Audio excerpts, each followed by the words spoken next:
చిత్తూరులో తండ్రి నిర్ణయం సంచలనం సృష్టించిందని చెప్పుకోవచ్చు. ప్రేమ వివాహంపై తల్లిదండ్రులు తీవ్ర ఆగ్రహం వ్యక్తం చేస్తున్నారు. బతికున్న కూతురికి గ్రామంలో పిండ ప్రదానం చేశారు. చిత్రపటానికి పూలమాల వేసి కర్మకాండలు పూర్తి చేశారు. బంధువుల సాక్షిగా కూతురు చనిపోయిందని వారు ప్రకటించడం జరిగింది. గ్రామంలో అన్నదానం చేశారు ఆ యువతి తల్లిదండ్రులు. బెంగళూరుకు వెళ్లి పెళ్లి చేసుకుంది ఈ ప్రేమ జంట. చిత్తూరు జిల్లాలో హాట్ టాపిక్గా ఈ ఘటన మారిందని కూడా చెప్పుకోవచ్చు. ప్రేమ కొన్నిసార్లు రెండు మనసులను కలిపితే మరికొన్నిసార్లు కన్న పేగులను తెంచుతోంది. పెంచి పెద్ద చేసిన బిడ్డ తన మాట వినలేదన్న కోపం ఆ తండ్రిని ఎంతటి కఠిన నిర్ణయానికి పురిగొల్పిందంటే బతికున్న కూతురిని శవంగా మార్చేసింది. చిత్తూరు జిల్లాలో ఒక విస్తుపోయే ఘటన చోటు చేసుకుందని చెప్పుకోవచ్చు. తనను కాదని వెళ్లిపోయిన కుమార్తెకు ఆ తండ్రి ఏకంగా అంత్యక్రియలు నిర్వహించాడు. ఆమె చనిపోయిందని చాటింపేసి ఊరందరికీ భోజనాలు పెట్టాడు.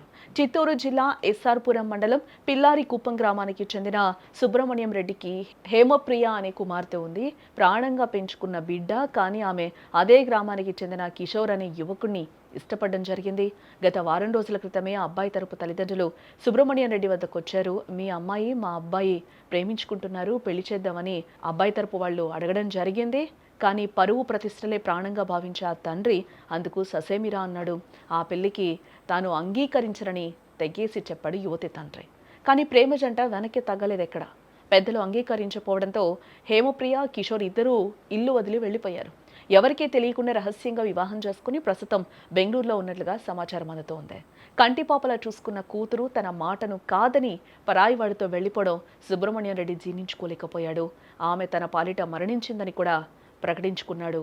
అనుకున్నదే తడవుగా మరుసటి రోజు గ్రామంలో తన కుమార్తె చనిపోయిందని ప్రకటించిన సుబ్రహ్మణ్యం రెడ్డి ఆమె చిత్రపటానికి పూలమాల వేసి నివాళులర్పించాడు. అంతటితో ఆగకుండా శాస్త్రోక్తంగా కర్మకాండలు నిర్వహించాడు. పిండ ప్రదానం చేసి తన బిడ్డతో ఉన్న బంధం తెగిపోయిందని కర్మక్రియలు పూర్తి చేసుకున్నాడు. బంధువులందరినీ పిలిచి మా కుమార్తె చనిపోయిందని చెప్తూ భారీగా అన్నదానం చేశాడు. ఈ దృశ్యం చూసిన గ్రామస్తులు ఒక్కసారిగా అవాక్కయ్యారు. బతికున్న బిడ్డకి ఇలాంటి కార్యక్రమాలు చేయడం ఏంటని కొందరు ముక్కున వేలేసుకున్నారు. కానీ తండ్రి మాత్రం నా మాట వినని నాడు ఆమె నాకు చనిపోయిన దాంతో సమానమని తెగేసి చెప్తున్నాడు. ప్రస్తుతం బెంగళూరులో నూతన వధూవరులుగా ఉన్న హేమప్రియ, కిషోర్లకి వార్త చేరడంతో వారు కూడా ఒక్కసారిగా షాక్కి గురయ్యారు. పరువు కోసం ప్రాణాలు తీసే కాలంలో ఇలా బతికుండగానే చనిపోయిందని కర్మకాండలు చేయడం ఇప్పుడు చర్చనీయాంశమైంది.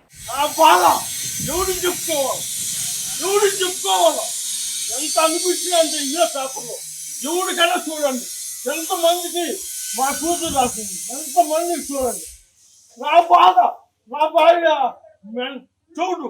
నేను హ్యాండిక్యాప్డ్, నేను నా బాధలు ఏ ఒడికి రాకూడదు. దయచేసి నాలాంటి ఏ తల్లికి రాకూడదు, ఇంకో బిడ్డకు రాకూడదు.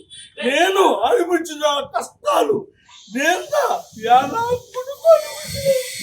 నా జీవితం పిల్లగాల కోసం నేను వారి బిడ్డలో నా కూతురు తప్పే నా కొడుకులు వాళ్ళు బాగుపడతారా. నా పేరు ఉషా, మా భర్త పేరు సుబ్రహ్మణ్యం రెడ్డి. మాకిద్దరు కుమార్తెలు. వాళ్ళని మేము కష్టపడి, ఆయనకి చేయలేదు, నాకు జాబ్ లేదు, ఆయన హ్యాండిక్యాప్, నాకు అన్ని ప్రాబ్లాలు ఉన్నాయి. కానీ నేను కష్టపడి నా ఇద్దరు బిడ్డల్ని చదివిస్తాండా. నేను నా భర్త చాలా అప్పు చేసి ఉండాము. వాళ్ళ కోసం వాళ్ళ మీదే మేము ఆధారపడి ఉండాము.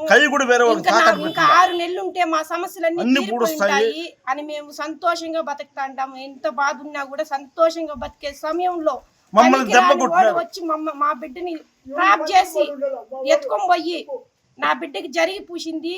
కానీ ఇంకొక బిడ్డకి జరగకూడదు అనేసి నా బిడ్డని చంపుకొని నేను పాలు దినాలు చేసి ఇంకో బిడ్డకి మాత్రం ఇట్లా పరిస్థితి రాకూడదు. అది నా కోరిక. ఇదొక్కటే నా కోరిక. నా బిడ్డ చచ్చిపోయింది, నాకు ఉండేది ఒకే బిడ్డ.